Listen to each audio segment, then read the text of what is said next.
welcome to TezHost. Now in today's video, we are going to be learning about what are posts, how you can add a post, and what is the main difference between posts and pages.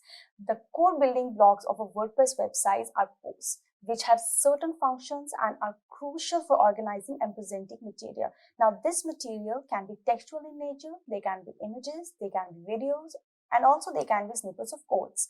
Now it's essential to comprehend the distinctions between posts and pages if you want to organize and manage the material on your posts. Now pages, unlike posts, are intended for static and timeless content that doesn't need frequent updates. They represent more permanent elements of your websites and often appear in the navigation menu. Now let's go ahead and see how we can add a new post in your WordPress site. Now let us see how you can add your own post in your WordPress site. Now once you log into your dashboard, drag your cursor to the post in the left hand side menu, and from here you can click on add new, or you can click on post and your post page will appear. From here you can already see all the pages that are previously been added. Now click on add new.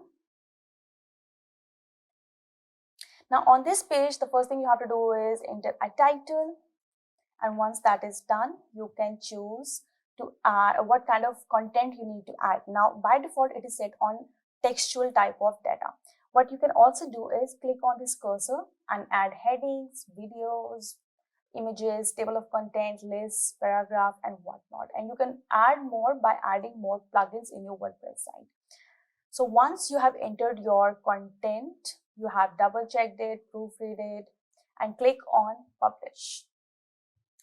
Once this is published, it will appear on your website.